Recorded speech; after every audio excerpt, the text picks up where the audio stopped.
All right, thank you so much all for joining me in this specific session, this lecture, and this is going to be very important as usual. As you all know that we have started the series regarding managerial economics and number of things we have already covered, okay? So yesterday we did the concept of indifference curve. Then you can easily get to know that indifference curve could be understood by only those students who have the prior and basic knowledge of managerial economics. We have already delivered number of lectures to make the managerial economics understandable to you completely. So if you have gone through from demand, elasticity, revenue, then utility, indifference curve, and theories of forms, number of lectures we have already taken. If you have gone through from that, then certainly you will be able to learn a lot of things in today's lecture. So the today's lecture is going to be very worthy, not only from exam point of view, but from your knowledge point of view as well. Because today we shall be talking about a number of very sophisticated and very important things which are actually applicable in the firms, like all the other things in the managerial economics are applicable. So you shall be able to learn a lot of things which can make you able to enhance your knowledge greatly.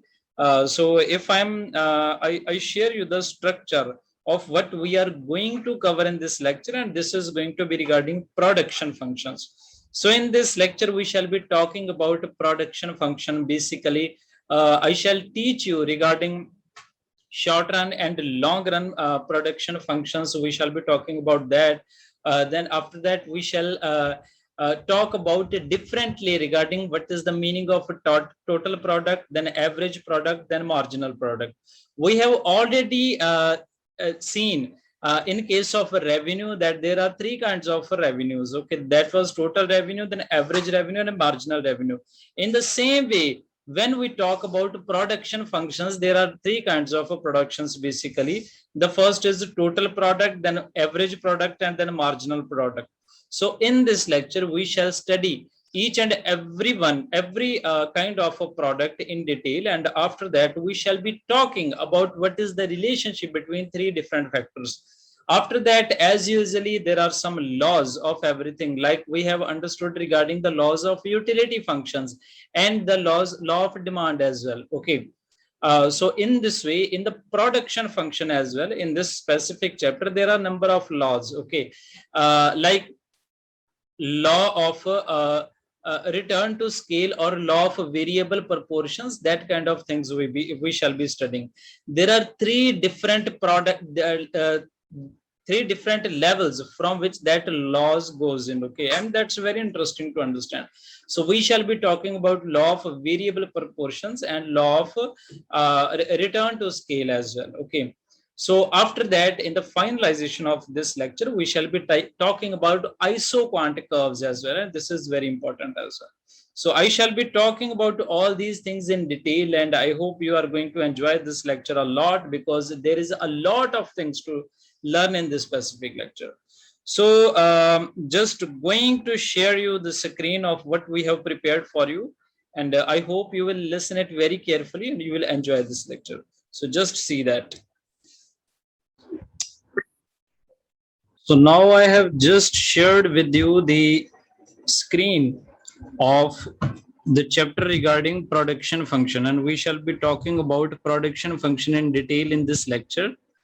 And most importantly, what is the first and foremost prerequisite of understanding this lecture is that you must have the knowledge of all the basics regarding managerial economics. Like this is the most important requirement, that you must have the knowledge regarding demand, then elasticity, and you can never afford to skip the concept of a revenue. Revenue is very important. If you have gone through from the video lecture of a revenue, only then it is suggested that you must go through from the concept regarding production function. Because if you remember that while delivering the concept regarding revenue, I have taught you regarding three kinds of revenues. The first was total revenue, then secondly we talked about the average revenue, and the last one was marginal revenue. And if you remember that I have showed you two different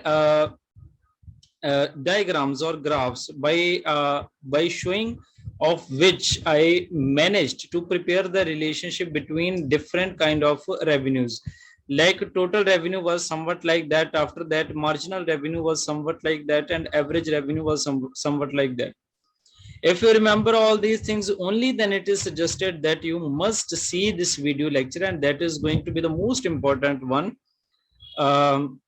This is going to be regarding production function, and as far as production functions are concerned, there are three kind of products. Okay, so the first is total product, then average product, and then marginal product, and their concept is exactly same what we have understood in the revenue as well. So this is why it is suggested to have the basic knowledge regarding managerial economics, and I must believe that you would have gone through from all the concepts, and you are watching this video by having the basic knowledge regarding all the previous chapters. So now just going to tell you structure I have already explained you. First of all, I shall tell you what is the meaning of a production function. Okay, so production, you know, okay, you put some inputs, and these inputs are processed. Okay, these are processed because they go through from some of the manufacturing process, and they are processed, and ultimately whatever the result is obtained, that is known as our output. Okay, so first of all, you have to put in some inputs. Okay, these can be like your capital or your labor as well. Okay, and when these are processed, ultimately after processing you get some kind of output, that is your ultimate product which you have to sell in the market. Okay, so input you have understood, output you have understood. Inputs are all those elements or all those factors which you put in, okay, which you put in order to generate some kind of outputs. Okay, and factors of input can be anything. Okay, like capital, like entrepreneur, like money, or labor, or anything like that. Okay, so if you have gone through, if you have understand, if you do understand the relationship regarding the manufacturing process, first of all inputs are given, then processing is done, then output are given, only then you shall be able to understand this concept as well. Okay, so now I'm just going to teach you. Okay, so basically we are concerned with the production function. Okay, so input, and regarding input and output you already have the knowledge, basic knowledge. Okay, so what is production function? Production function expresses a functional relationship between quantities of inputs and outputs. So inputs and outputs, you have the knowledge. The function, the mathematical expression or the mathematical function which shows the relationship between inputs and outputs, that function is known as a production function. I hope you would have got some idea. Okay, so it shows how and to what extent output changes with the variation in inputs. And this is very obvious. If you are putting 100 rupee and you are making one labor unit, okay, then you can, maybe you are able to produce 10 units. But if you are increasing these, like if you are spending 200 rupee and 2 units of labor, then this is very obvious, then you may be able to more than produce more than 20 units as well. Okay, so this is why it is said that with the variation of input, what is the level of variation or changes in the output? So we have varied our input, and we have seen that output is being changing. Okay, so in this way, the relationship which shows you how much and to what extent the output changes on the basis of changes in the input, that function is known as a production function. And how this is written? This is written in a mathematical expression, like Q is the function of L, M, N, K, T, and so on. Okay, so what is Q? Q stands for your output. So output is the function of different inputs, and these inputs can be labor, then management, then this can be natural resources. K stands for capital, T stands for technology, and these can be number of inputs. So it is said that output is the function of all the inputs applied. Okay, so when you vary, when you change your inputs, ultimately your output shall be changed, and this specific function, mathematical expression, denotes to the production function, and this is all about that. I hope you would have got some idea. So I'm just going to move further. Okay, so production function you have understood. So this is the functional relationship between input and outputs. Okay, so there are two basic kinds of production functions. Okay, production functions have two basic kinds. Okay, the first is a short run production function, and the second one is a long run production function. Okay, so what do we mean by these two? Okay, so you know that when you have to deliver some order, okay, so you have got some order from some customer and they are asking you to deliver within 2 days. So this is a very short time. This is a very short time, and in this short period you cannot change your fixed elements or fixed units. The only units you can change are your variable units. Okay, are your variable units. But if you have time to deliver the output for 2 years, okay, if you have time for 2 years to serve the consumer, then you can change any kind of input. You can change machinery, you can change your technology or anything. Okay, so this is the difference between the two time periods. So in the short run, some of the inputs are fixed, which cannot be changed, and some of the inputs are variable, which can be changed as per the credence of the manufacturer. In the long run, all the inputs are variable because you have much more time available with you, so you can change any kind of input. So this is the difference between these two. So now I'm going to explain these two in somewhat detail. So what is short run production function? In short run, some inputs are fixed and some are variable. So this is the basic structure of a short run production function. In short run, it is possible to increase quantities of one inputs only, which are variable, while keeping the quantity of other inputs constant. Okay, so why constant? Because they are fixed. You do not have sufficient time to change these. So this production function is also refers to law of variable proportions. Okay, so this thing you have to keep in your mind. This is also known as law of variable proportion, although I shall be explaining you laws of production functions in detail afterwards. So in this slide, I'm just going to give the description of a short run production function. What I have taught you is only that some of the inputs are fixed and the others are variable. If there is some kind of order to you by the consumer, you can change only your variable inputs. On the basis of variable inputs, you can change your outputs. Okay, so this is known as law of variable proportion, and these situations happen only in case of a short run. So this is known as long run production function. In this case, all the inputs are variable. So they are variable because you have sufficient time, like 2 years, 3 years, 4 years, 5 years, and so on. You can change your machinery, you can change your technology, you can change anything in order to satisfy the requirements of your consumer. So production can be increased by changing one or more of the inputs. Okay, so in the long run, it is possible for a firm to change all inputs up or down in accordance with the scale. So this is known as law of returns to scale. This is why this is known as return to scale. Why scale? The only reason being all the inputs are variable. If these are variable, you can easily change them anytime. So this is the concept of a long run production function. So I hope you have got idea and differentiation between short run production function and long run production function.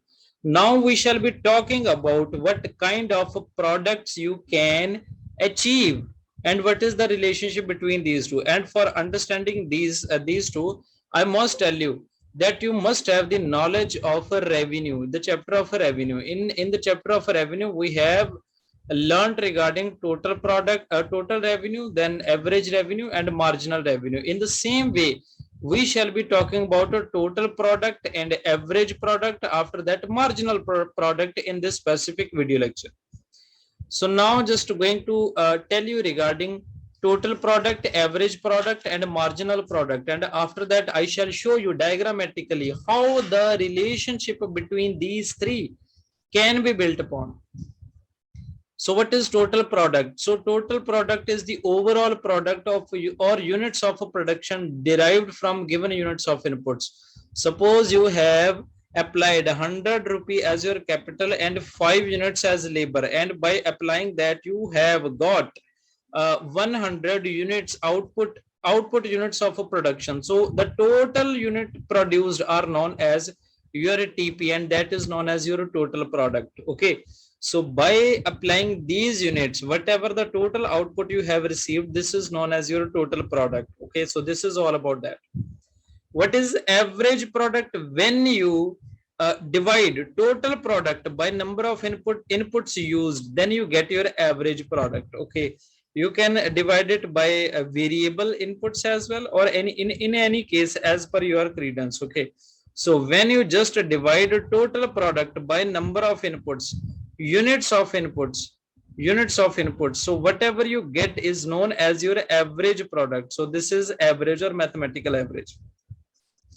Marginal product is very easy to understand. When by giving 100 rupees capital and 5 units as labor, you were able to produce 100 units. Okay, suppose you are applying the 6 units for labor. Okay, the capital is constant, so you are applying 1 additional unit for labor. So whatever the addition is there, suppose there are 120 units of output. Now by applying 1 additional unit to the labor, if the whatever the increment is there in the total product, so that is known as your marginal product. So we shall minus this output from this output. So 120 minus 100 is known as 20, and this shall be known as your marginal product, and this is all about that. So that was the description regarding total product, marginal product, and average product. Okay, so this was everything regarding that. Now I shall show you what is the relationship between these three, and for that you have to understand this specific picture, and this picture is the same as what we have understood in the concept of a revenue. So 2 diagrams or 2 graphs have been given to us. First is showing only total product, and the second one is showing total average product and marginal product. In the OX axis there have been given some units. Okay, in case of second diagram again there are some units. So first of all, what happens? The total product increases, and when the total product increases, both the average product and marginal product, both these increasing, but the rate of increasing of average product is greater than the rate of increasing of the marginal product, and this thing you have to keep in your mind. Okay, so this is very important thing I am going to tell you. First, what I have taught you, I am teaching you again. When the total product increasing, how does it increase? When you change your inputs. Okay, when you increase your inputs, so total product changes. So when total product increases, what happens? Both average product and marginal product both increases, but the rate of increment of I previously told you that rate of increase of average product is greater, but that is not the case. The rate of change of marginal product is greater than the rate of a change in average product. Okay, so the curve of average product remains below the marginal product curve. Okay, so and the second relationship is when before total product reaching to its maximum level, before it's reaching to maximum level, they both cuts each other. AP and MP, they both cuts each other. Okay, so this is the secondary relationship which you have to understand. And after that, what happens? The total product becomes at its maximum level, and when this is the maximum level of total product, the marginal product becomes 0, and average product is greater than a marginal product. So this diagram you have to keep in your mind. And after that, what happens? The total product starts declining, and when this starts declining, marginal product becomes negative, and average product also starts declining, but it never touches to OX axis. So this is all about that. So here some lines have been written. When AP is maximum, MP is equal to AP. Okay, so here average product is maximum. When this is maximum, then average product is equal to marginal product. And when TP is maximum, so here is TP, total product is maximum. When this is maximum, then marginal product is zero. So this is the second relationship. Then when TP is falling, MP is negative. So here you can see when total product is falling, the MP becomes a negative. Okay. As long as total product or TP is positive, AP is positive. So as long as total product is positive, so all the total product is positive, the average product is also positive. So this is the relationship between TP and AP. After that, AP and MP are inverted U-shaped curves. You can see it's also making it's also making a flattered U. So it is said that AP and MP both are inverted U-shaped curves. After that, MP cuts AP at its maximum point. So here is MP, here is AP. When AP is maximum, MP cuts the AP, and when it cuts, then they becomes equal. Okay, average product and marginal product becomes equal. So in this way, you can build up the relationship between all the three items. These are total product, average product, and marginal product. Okay, so I'm again telling you that for that you must be cleared with your basis, and you would be cleared only if you have gone through from the previous video lectures. So going through from the concept of revenue is highly suggested. So this was the relationship between these three elements. Okay, so now if you have understood everything what I have taught you till now, like you have understood regarding production function, after that its mathematical expression, then short run production function, after that long run production function, and concept of all these three products like total product, average product, and marginal product, and finally the relationship between these three things. If you have understood all these things, then you are in a position to understand laws regarding production functions. These are laws regarding production function, and there are only two laws that I have already explained you. I have told you that there are two kind of production functions. The first was short run production function, and the second was long run production function. Okay, so they were the two kind of production functions. In the short run production function, I told you that there is the law of variable proportions. Law of variable proportions. Okay, and in case of long run production functions, there is law of returns to scale. Returns to scale. Law of variable proportion is also known as return to factor. Return to factor, because we shall be talking about only one variable input, one or two variable input in short run. But in case of long run, we shall be talking about all the inputs which are variable. So this is all about that. There are two kind of laws, and I am going to teach you all these laws in a very detailed form. So the first is law of variable proportion. This is known as a short run law, and this is further divided into three parts. Okay, the first is law of increasing returns, then the law of constant returns, and finally the law of decreasing or diminishing returns. Decreasing or diminishing returns. So these are the different laws covered under short run, and these same laws are also covered under the long run variable proportion. Law of long run production function. So what is there? If we see the description of law of variable proportions, it tells you if one input is variable and all other inputs are fixed, the firm exhibits the law of variable proportion. Okay. So this is also known as suppose land, plant and equipment are fixed factor and labor is only the variable factor. Then the law which shall be applied here will be the law of variable proportion. What happens when the number of laborers is increased successively to large output, to have large output? Then the proportion between fixed and variable factor is altered. Okay, so these are altered, like these are fixed inputs, these are variable inputs. Then this is very obvious that if you are increasing variable inputs, then their proportion shall be altered, and if this is altered, then law of variable proportion sets in. And I am going to explain you in a diagrammatically form or a tabular form in this way.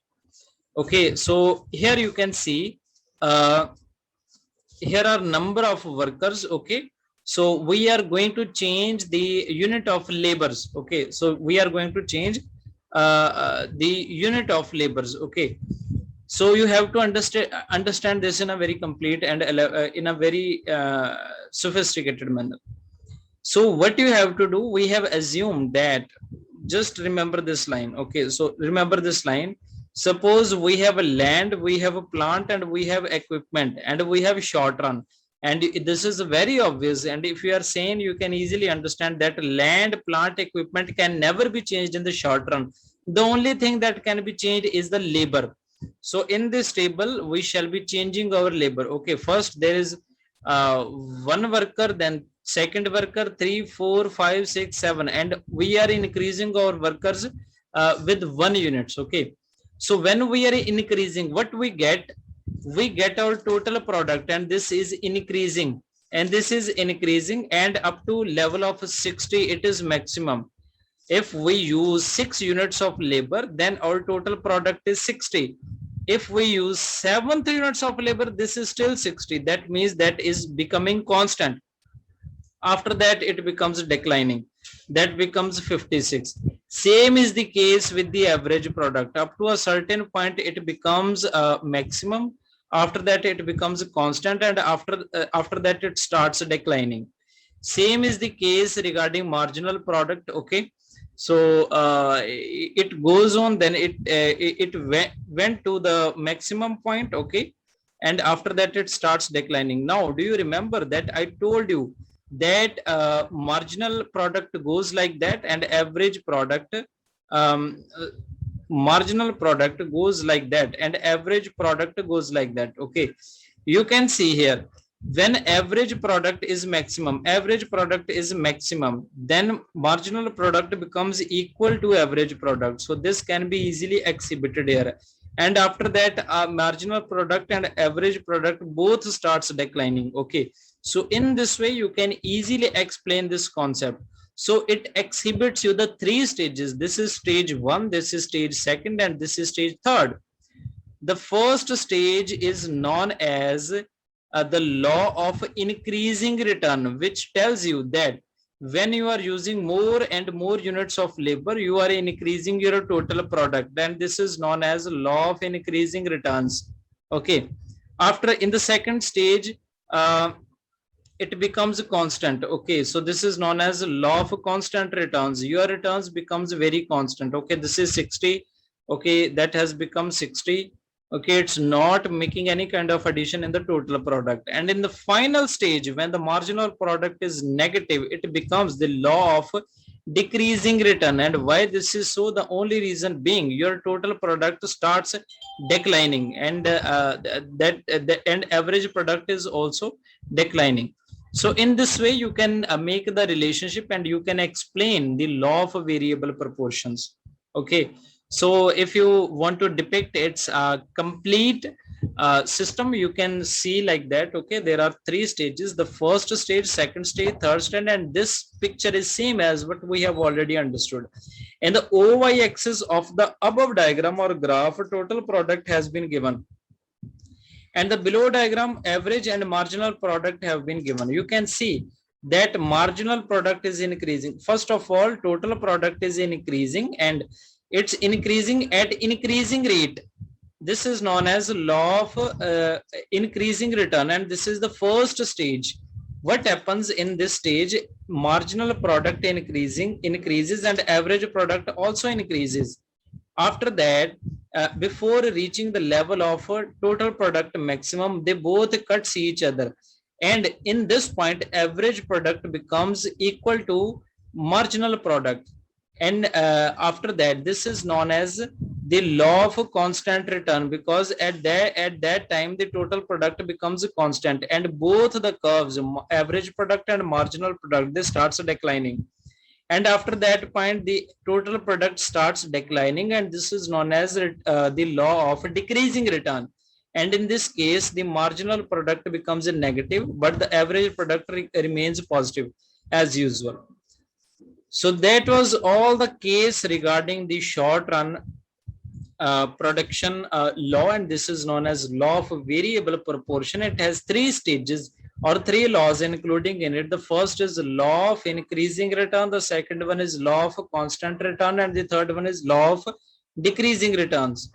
And again here these have been explained, and all these things have elaboratedly given in the notes as well. Okay, so you can see from there as well, there are three stages. There is stage 1, stage 2, stage 3, and relationship between TP, MP and AP has been given. Okay, so this is all what I have already explained. Okay, I don't believe that you need further clarification of that. Everything has already been given, because but whatever was included in the notes, I just wanted to show you, so that while reading the notes it does not become a problem for you. Okay, so TP, MP, AP, only for the first stage I am going to explain.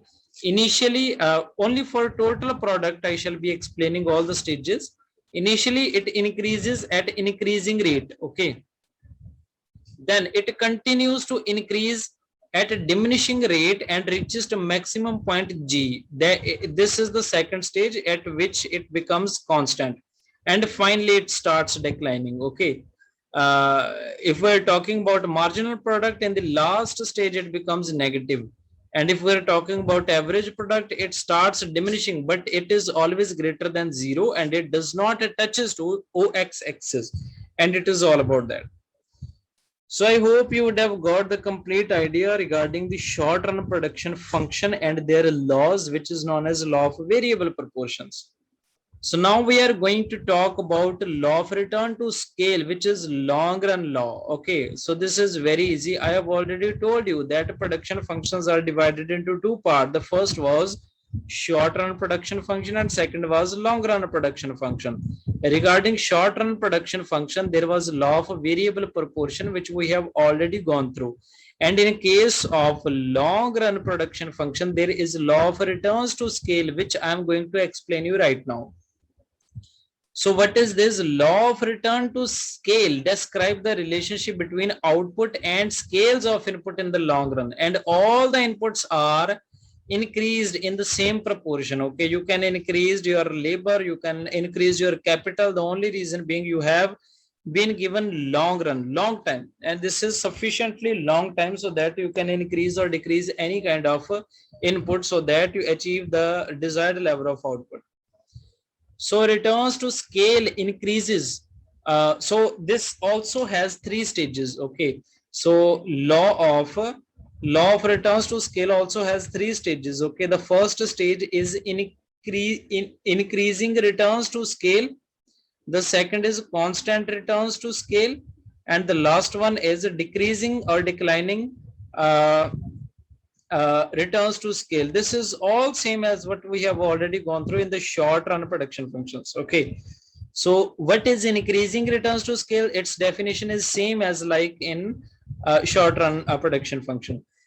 Returns to scale increases because increase in the total output is more than the proportion to increase in all outputs. Okay, when you are increasing the output but you are getting maximum and more result than inputs, this is known as law of increasing returns to scale. After that, here is law of constant returns to scale. What is this? when the increase in the total output is exactly proportion to increase in total input, that is known as constant returns to scale. Okay, so this is constant returns to scale. And finally, when we are talking about diminishing returns to scale, when your inputs are increasing much more in pace than your increment in output. So increment in inputs is greater than increment in output, and this situation is known as diminishing returns to scale, and this is all about that. In this table you can easily see these all. Okay, so all the variables, all the units, all the inputs are variables. So here are workers and here is land. Land has also been assumed to be variable because you have sufficient time to change your land. Okay, so here you are changing units. Okay, one worker with 2 acres of land, then 2 workers and 4 acres of land, 3 workers, then 6 acres of land. And in this way, you are just increasing your inputs. Okay, when you are increasing your inputs, you are getting these kind of returns. These have been taken hypothetically. Okay, so first you are getting 8 to 17, then 17 to 27. Okay, so what did there is increase. Okay, so first there was 8, then there was increase of 9, there was increase of 10. You are increasing. This is known as law of returns to increasing return to scale or increasing returns. After that it becomes constant. Okay, you can see that after 27 you got 38, and after 38 you got 49. There was increment of 11 and 11 only, and that was constant increment, and this is known as constant returns to scale. This is the second law under the long run laws. Finally, your total returns increases but at diminishing rates. You can see here, for after 49 this is 59, then this is 68, then this is 76. So you can see the marginal returns. These are 10, 9 and 8, and these are declining now. Okay, so this is known as the situation of law of law of diminishing returns. So this is all about that. It's nothing or nothing difficult to understand. You can easily go through from each of the concept given in this chapter. If you have gone through from the complete lecture of mine, okay, or all the previous lecture, I don't think that these kind of things are going to be difficult for you. And now I'm just going to show you that there are some production functions given by different authors as well. Okay, so here we have written only the names because they are not that important that they can be asked, but only the formula is important. Formulas have all been defined and described in the notes, so you can go through from these as well. You have to remember, or you can see that you have to cram the formula, that in case these are asked, then you should be able to match the formula with the exact name of the author. So there are different types of a production function given by different author. The first is known as Cobb-Douglas production function. Second one is Leontief production function, and the final is CES production function. These are the three. These have their specific formulas, and all these have been defined in the notes. None kind of practicals are necessary to be solved out. So this is all about that, and I hope you have got the complete idea of what you must learn in this complete chapter.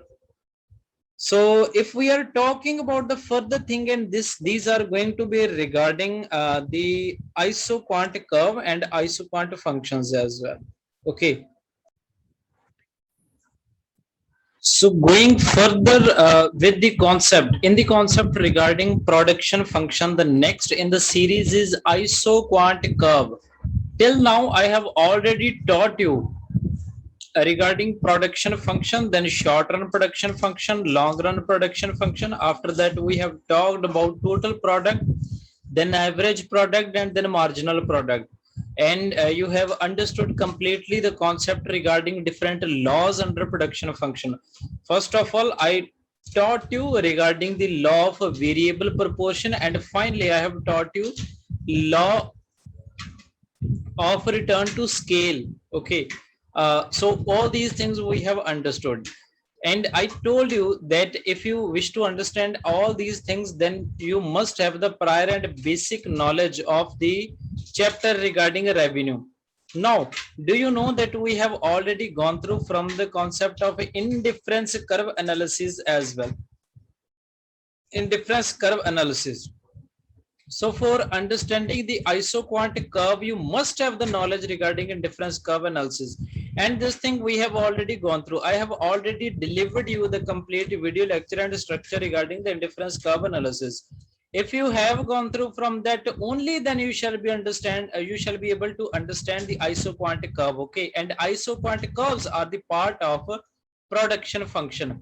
And after isoquant curve, I shall tell you how the producer can be in an equilibrium position, and you shall be able to understand that concept only if you have understood regarding the consumer's equilibrium on the basis of indifference curve analysis. Okay, so now just going to show you what do we mean by isoquant curve.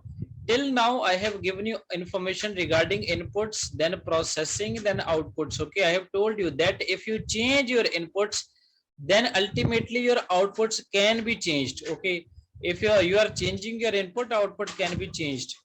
So, and in case of indifference curve analysis, what we have taught, we have taken into consideration two products. Okay, so on the OX there was some units of apple, on the OY axis there were some units of oranges, and I taught you that the indifference curve is the combination of different combination of two goods or two products in a way that they yield the equal satisfaction to the consumer. And if I'm giving you the definition of isoquant curve, this is what?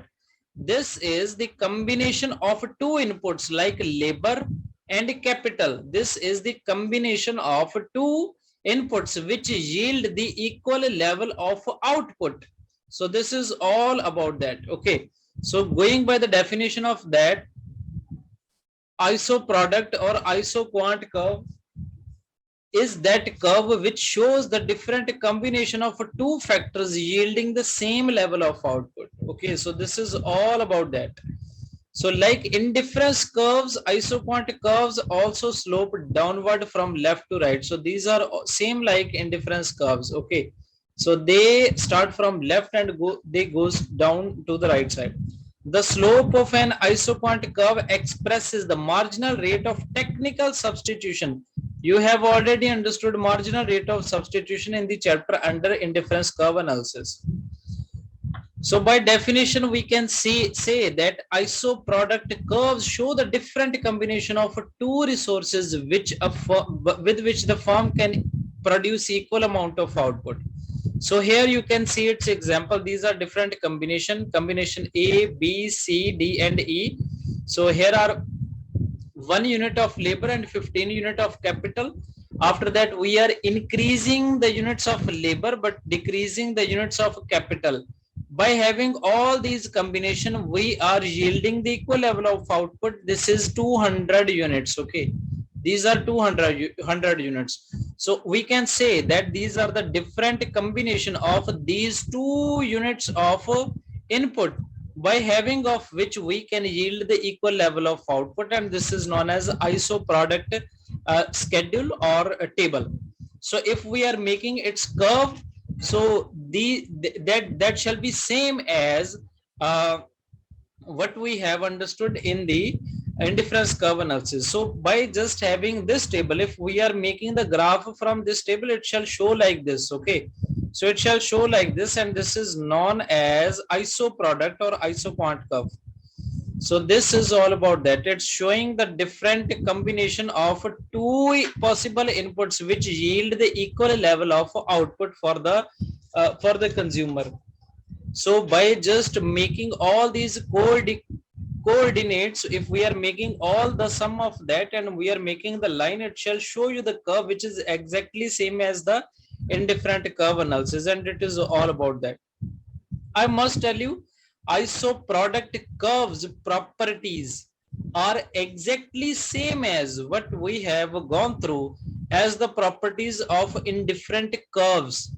These are exactly same as, and you have to go through, you have to understand. I'm not going to explain these further. These are all like same indifference curve analysis.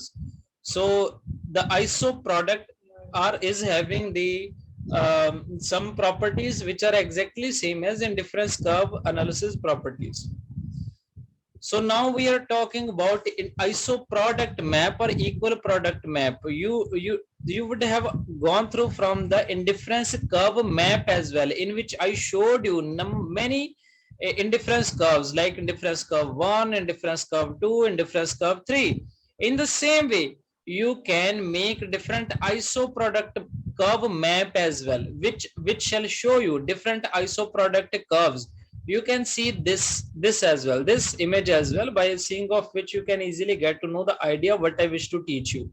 So this is iso product or iso quant. This is the first curve, this is the second iso product curve, this is the third iso product curve, this is fourth iso product curve, and it tells you the equal level of output by different combination, and the second is also telling you equal level of output by different combination. Third is also telling you the same.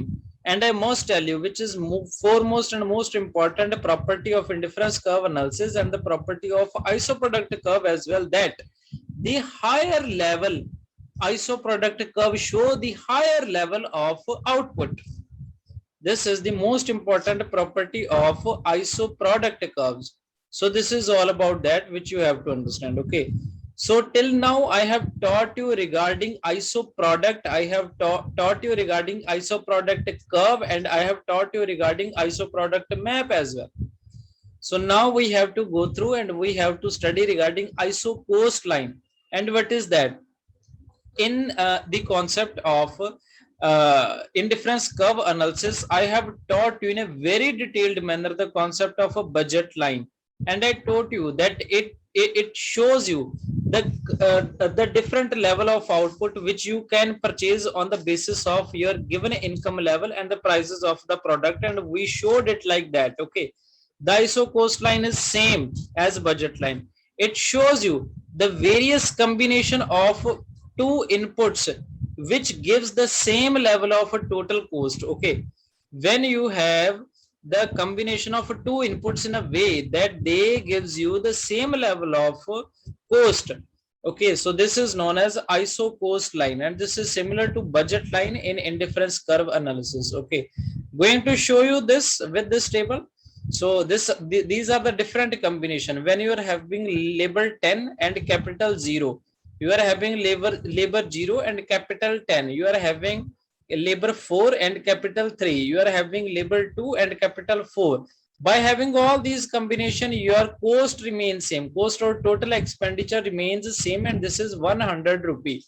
Okay, and this is known as the iso cost situation or iso cost curve, and when you shall plot it, it shall be plotted in the same way like that. Okay, so this is all about that. You can see here the iso cost line. This is the combination A, combination B, combination C, and this is the straight line. Okay, starting from the OY axis, some point, some A point in the OY axis to some point D in the OX axis. So you can make up the straight line, and it shows you the iso cost line, and this is all same as the budget line. And finally, what we have to study right now, this is producer's equilibrium. You have already understood the concept regarding consumer's equilibrium when I have taught you the concept regarding indifference curve analysis. I taught you when this is a budget line and the indifference curve is tangent to the budget line, then this situation is known as consumer's equilibrium. In the same way, we can say that if there is an iso cost line and the iso product line is tangent to that iso cost line, that tangent point shows the producer's equilibrium, and a producer is always equilibrium when he can maximize his profit.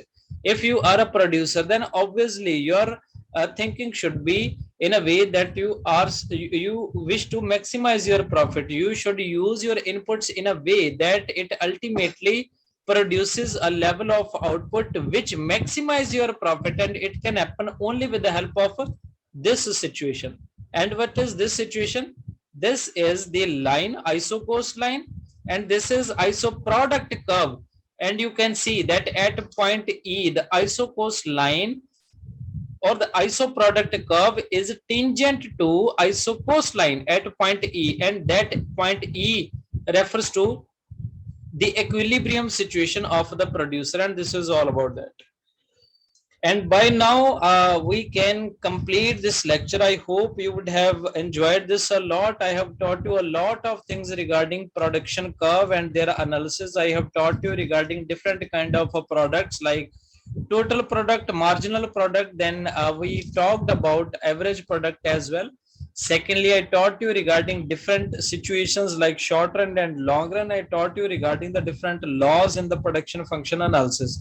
The first was law regarding variable proportion, which is applicable in the case of a short run. And secondly, we have studied regarding the law of returns to scale, which is applicable in the situation of a long run.